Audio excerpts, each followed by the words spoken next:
ज़िंदगी में आप कुछ लोगों से मुलाकात करते हैं और उनसे मुलाकात करने के बाद आपको अंदाज़ा होता है कि अल्लाह ने उनको आर्ट की दौलत से नवाज दिया है और आर्ट किसी तोहफे और ख़जाने से कम नहीं। आज की चौकट कहानी बहुत इम्पॉर्टेंट है क्योंकि अमरीन की 2 क्रिएशंस मैं आप लोगों के साथ शेयर करूँगी। कहते हैं कि मंजिल तक पहुँचने के लिए पहला कदम शर्त होता है। उस कदम में हमारा इरादा तो अहम है, लेकिन अगर उसी मंजिल में जूते ना हो तो रास्ता और मुश्किल हो जाता है कि नहीं? तो चलिए आज की पहली काविश, शू रैक। अस्सलाम वालेकुम अमरीन। वालेकुम सलाम, क्या हाल है सर? ठीक ठाक। ये कितना एक खूबसूरत कॉन्सेप्ट है कि पहले ज़माने में जो हमारे शू रैक्स होते थे उन्हें हम एक मखसूस कलर दे देते थे कि बस इसी कलर का होगा और हम इसे एक मखसूस जगह पे रख देते थे। तो इस थॉट प्रोसेस के बारे में आप मुझे बताएं। एक मखसूस जगह भी होती थी और इंतहाई बदशक्ल भी होते थे और ये भी होता था कि फर्नीचर शॉप में आप जाएं तो बेडरूम सेट मिलेगा, ड्राइंग रूम सेट मिलेगा, शू रैक मुझे कहीं नज़र नहीं आते थे। अभी मुझे कहीं कहीं ऑनलाइन कुछ नज़र आने शुरू हुए, कभी कभी, इतने नहीं है अभी भी ना। और ये सबसे ज़्यादा मुझे इम्पॉर्टेंट चीज़ लगी थी क्योंकि जब घर में कोई आ रहा है या जा रहा है, घर के पहनने के अंदर अलग शूज़ होते हैं और बाहर जाने के अलग हैं। और मुझे था कि शू रैक एक ऐसा कंफर्टेबल पीस बने कि जिस पे आप बैठकर आराम से पहने और उसको दोबारा से संभाल के रख भी दें। और एंट्रेंस में है तो ज़रा सा खूबसूरत भी हो कि आते जाते जो है वो लोगों को अच्छा पीस लगे।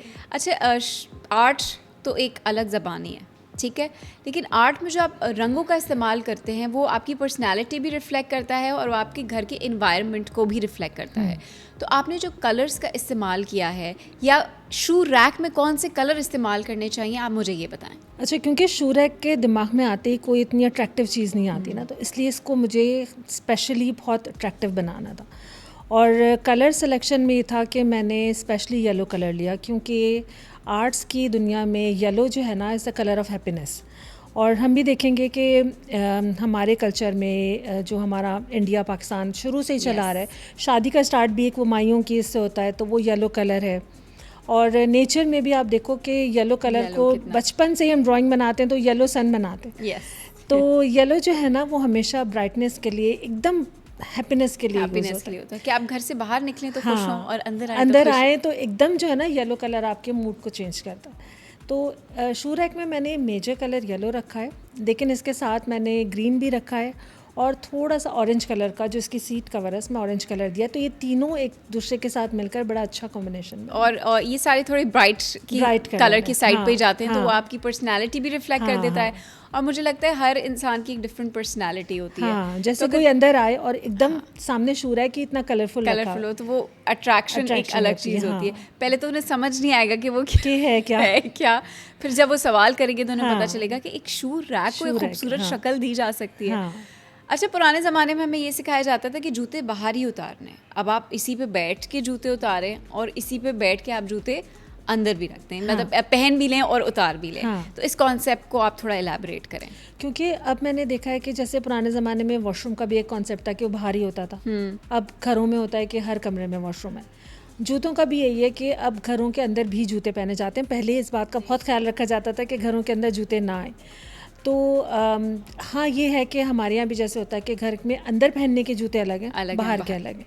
और उसकी साइंस भी है कि ज़ाहिर है आप सारी जगह से होते आ रहे हैं, बैक्टीरियाज तो हैं तो जो अंदर आते हैं। तो ये बहुत बड़ा नहीं है, छोटा है। और कॉन्सेप्ट यही है कि आप आने के बाद जो आपके बाहर के जूते हैं वो आप इसमें उतार के रख दें और फ़ौरन ही आपके पास जो घर के जूते हैं वो उसमें अवेलेबल होंगे तो वो आप पहन लें।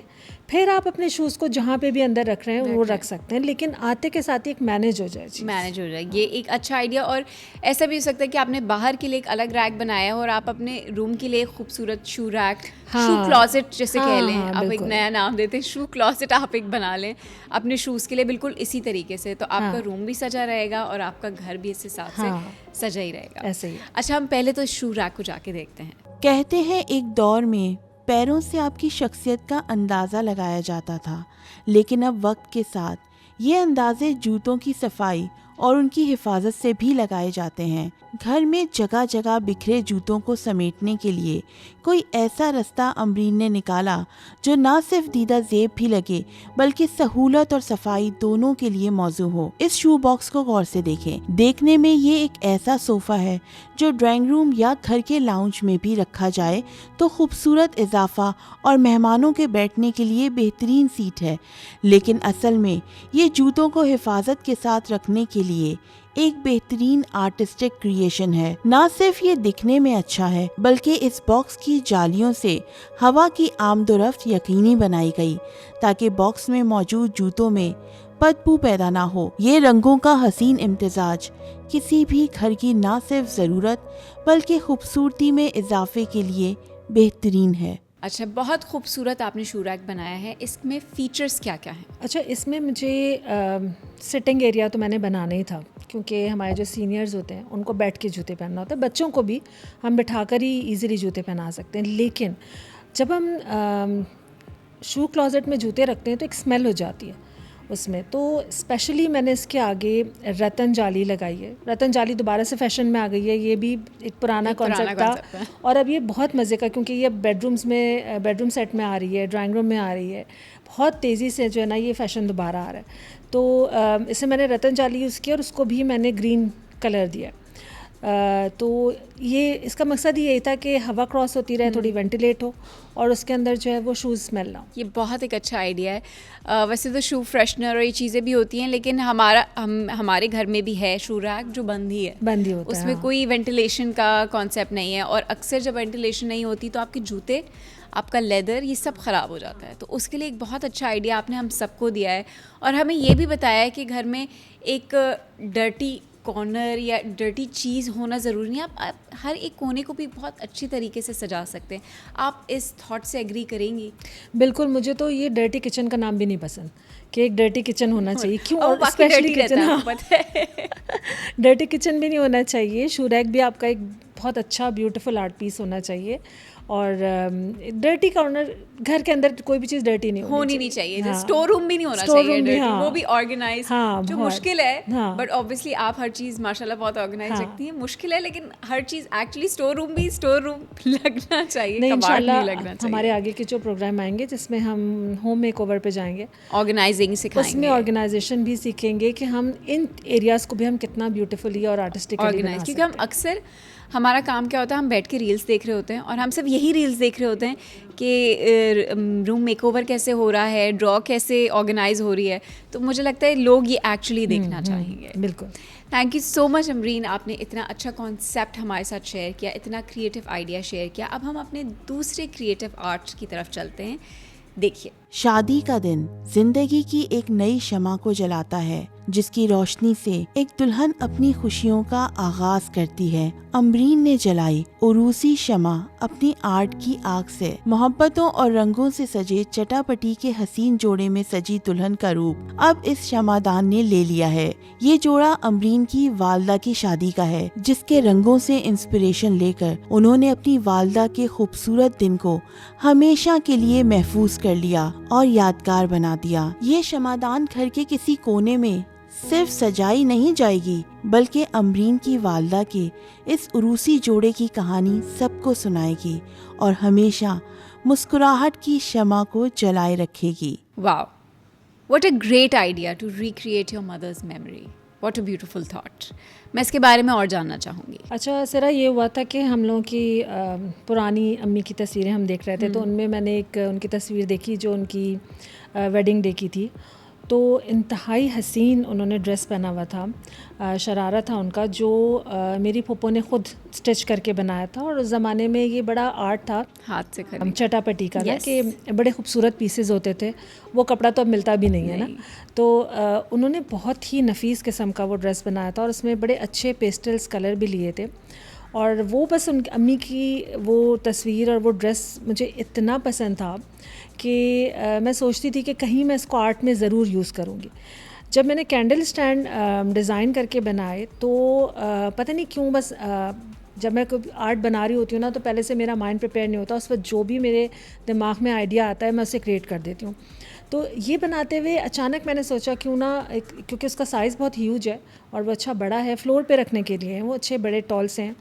मैंने सोचा क्यों ना मैं उस ड्रेस के डिज़ाइन को कैंडल स्टैंड पे लेकर आऊँ, और मुझे कलरफुल भी बनाना था, और चटापटी के अंदर आप इतने सारे कलर्स ऐड करते हो, तो उस डिज़ाइन को मैंने फिर इस कैंडल स्टैंड में। अच्छा, जब आप इस कैंडल स्टैंड को डिज़ाइन कर रही थी तो किन ख़ास चीज़ों का आपने ख्याल रखा? अच्छा, कैंडल स्टैंड जो है ना वो एक तो उसमें एहतियात ये ज़रूरी होती है कि अच्छे हैवी हों, स्टेबल हों। तो मुझे फ्लोर पे बनाने थे, तो मैंने अच्छी प्योर वुड के इसको बनाए, थोड़ा सा इनका डायमीटर ज़्यादा रखा कि ऐसा ना हो कि वो गिर जाएं, कैंडल्स गिर जाएं, क्योंकि कैंडल्स भी मैं कस्टमाइज बनवाई हैं इसकी।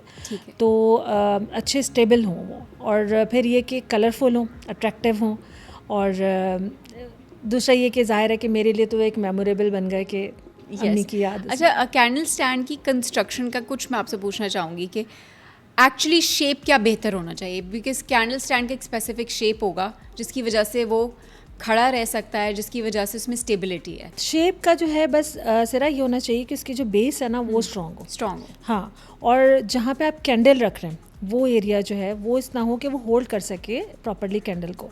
बाकी बीच में आप जो भी क्रिएटिविटी कर लो आप उसको बीच से। हाँ। अच्छा, अब हर चीज़ में आप एक कलर डिफाइन करती हैं, तो इसमें आपने कौन सा कलर सोचा कि मैं कैंडल स्टैंड को ये कलर देना चाहती हूँ? वो चटापटी का तो आपने किया, बट वो कौन से स्पेसिफिक कलर्स आपने पिक किए? क्योंकि अम्मी की ड्रेस में जो शर्ट थी उनकी वो कुछ बनारसी और शाइनी शिमरी सी पेस्टल ग्रीन सा कलर था, और बहुत डिफरेंट सा कलर था। पहले मैंने उस कलर को क्रिएट किया, तो मेजर कलर मैंने उसकी जो बेस थी उसमें वही रखा, बीच में जो उसकी बॉडी थी उसमें चटापटी के डिफरेंट कलर्स ऐड किए। बाकी जो दो थे वो ज़रा डिफरेंट कलर के हैं, क्योंकि उसमें मैंने एक पे ब्लू क्रिएट किया है और एक में बहुत अच्छा सा मैंने रोज़ पिंक कलर ऐड किया, तो वो ज़रा डिफरेंट है। मगर उस ज़माने में रोज़ पिंक बहुत इस्तेमाल होता था। हाँ, थोड़े मुझे बेसिकली पेस्टल बहुत पसंद है। पेस्टल जितने कलर्स हैं ना तो मुझे बहुत अच्छे लगते हैं, तो कहीं ना कहीं एक एंटीक रस्टिक लुक या पेस्टल कलर मेरे आर्ट में आ जाता है। अच्छा, ये तो एक शादी की मेमोरी हो गई जिससे आपने एक आइडिया लिया और आपने उस आइडिया को रिक्रिएट किया, लेकिन ये और भी बेहतर तरीके से गिफ्ट की जा सकती है। ज़रूरी नहीं कि एक शादी ही एक ओकेजन हो सकता है कि रैंडमली किसी का बच्चा पैदा हो रहा है, आपने कैंडल स्टैंड गिफ्ट कर दिया, you know, it's an art piece. तो आप मुझे बताएं कि ये तो हमने एक शादी का कॉन्सेप्ट लेके किया, ऐसे और किस तरीके से क्रिएट करके आप गिफ्ट कर सकते हैं? क्योंकि सिरा ये एक घर की डेकोरेशन का पीस है, तो बहुत सारे लोग घर शिफ्ट करते हैं, एक हाउस वार्मिंग पार्टी होती है, उस वक्त हम सोच रहे होते हैं हम क्या दें, तो हमारे दिमाग में बस किचन आइटम्स ही आते हैं। किचन आइटम्स भी नहीं आते, आपको पता है, हम या तो केक ले जाते हैं, हम या मिठाई ले जाते हैं। हाँ, सही कह रही हो। तो मुझे था कि कैंडल स्टैंड क्योंकि अच्छे लगते हैं, चाहे आपके पास कितनी फैंसी लाइट्स हों, कैंडल स्टैंड की एक अपनी अलग बात होती है, एंटीक होता है, बहुत मज़े की इसका लुक आता है, तो उसमें आप गिफ्ट कर सकते हैं। ये फ्रेंड्स को वैसे गिफ्ट कर सकते हैं। साइजेस वेरिएशन आप अपने हिसाब से बना कस्टमाइज कर सकते हैं। आप चाहें तो टेबल के लिए भी बना सकते हैं, छोटा सा, जैसे आपको याद होगा पुराने ज़माने में बड़ी सी टेबल होती थी, बीच में वो एक ऐसा स्टैंड सा बना हुआ होता था, तो वो कस्टमाइज हो जाते हैं। वो जैसे जो रिक्वायरमेंट किसी की होगी वो हम उसी तरह उसको कस्टमाइज कर देंगे। अच्छा, कैंडल स्टैंड आपने बना लिया, ठीक है, अब इसे किस जगह रखा जाए, ये भी एक सवाल है, और काफ़ी लोगों को ये अंदाज़ा नहीं होता कि आर्ट पीस कहाँ प्लेस करना चाहिए, तो आप मुझे बताएं। जब मैंने बनाया ना तो स्पेशली मैंने अपने डाइनिंग रूम के लिए इसको बनाया, क्योंकि मेरे डाइनिंग रूम में एक मिरर वॉल है, ठीक है, तो मेरे ये जहन में था कि जहाँ पे मिरर है उसके आगे मैं रखूँगी, तो ये डिफरेंट 4 स्टाइल के कैंडल स्टैंड हैं, लेकिन वो मिरर में वो 8 नज़र आएंगे, उनका इमेज आएगा, तो वो जब कैंडल्स जलेंगी तो वो एक कंटिन्यूटी इसमें नज़र आएंगे। तो अगर आप लोग भी कैंडल स्टैंड या कोई ऐसी डेकोरेशन रखें तो मिरर बहुत इंपॉर्टेंट पार्ट प्ले करता है डेप्थ देने में और उसको वो चीज़ को ग्रैंड करने में, बड़ा करने में। अगर आप कहीं भी शीशा लगा दो बड़ा सा तो ऐसा लगेगा कि वो आपका घर बहुत बड़ा है, वो होगा छोटा, छोटी सी स्पेस को बड़ा करने का तरीका होता है मिरर लगा दो। तो एक बहुत अच्छा आइडिया है कि अगर आपने कहीं भी इस खूबसूरत कैंडल स्टैंड को प्लेस करना हो तो आप शीशा लगा दें, हाँ। उससे आपका एरिया भी बड़ा लगेगा और खूबसूरती भी क्योंकि enhance पूरी होगी। वॉल पे, अगर आजकल मैंने देखा है बहुत सारे घरों में पूरी वॉल पे मिरर होते हैं, तो वॉल मिरर के आगे अगर ये वाले फ्लोर कैंडल स्टैंड रखेंगे तो वो बहुत ही अच्छा उसका लुक है। अच्छा, मैं चाहती हूँ कि हमारे व्यूवर्स आपसे ये कैंडल स्टैंड बनाना ज़रूर सीखें, तो आप कुछ डिटेल्स शेयर करें अपने आर्ट स्टूडियो के बारे में, अपनी क्लासेस या टाइमिंग्स के हवाले से हमें कुछ बताएं। अच्छा, मेरे पास ये होता है कि मैं प्रेफर करूँगी कि कुछ ग्रुप दोस्तों का या पर्सनल 1-to-1 ज़्यादातर आती है, मगर उससे मेरा टाइम बहुत वेस्ट होता है। तो कम से कम 7-8 की स्ट्रेंथ तो उससे ज़्यादा ना हो, क्योंकि मैं फोकस होके करा सकती हूँ। तो कैंडल स्टैंड बनाना है या अपने होम का कोई आइटम लेके आना है, उन्हें स्मॉल पीस, कोई कॉफ़ी टेबल ले आएँ, जो भी पीस लेकर आएँ तो ज़रूर लेकर आएँ, और हम उन्हें सिखाएंगे कि इसको कैसे एक ऐसे आर्ट पीस को जो अब आप बिल्कुल डिस्कार्ड करने जा रही थी, उसको आपने दोबारा से क्रिएट करके एक नई लाइफ दी और उसे अपने घर में रखा। बेसिकली हम आपके पास घर का कोई भी सामान लेके आ सकते हैं और आप उसे रिक्रिएट करेंगी हमारे लिए, अब वो कुछ भी हो, हाँ चाहे वो छोटी सी किताब क्यों ना हो, आप कुछ बना देंगी, मुझे इतना यकीन है कि आप कुछ बना हाँ, के और वो बहुत उसे- खूबसूरत। देखो सिरा, तुम्हारे साथ ही हुआ था, हमने एक सिंपल सी ट्रे को Yes. एक डेकोरेटिव आइटम में चेंज करा Yes, था। और बहुत खूबसूरत हमने बनाया था। हर आर्ट की कहानी होती है और वो कहानी कुछ ना कुछ हमारे साथ शेयर करती है, लेकिन बस एक मोहब्बत की नज़र चाहिए जिससे आप ये देख सकें। अगली बार हम एक और खूबसूरत कहानी लेकर आएंगे चौखट कहानी पे। अंटिल नेक्स्ट टाइम, अल्लाह हाफिज़।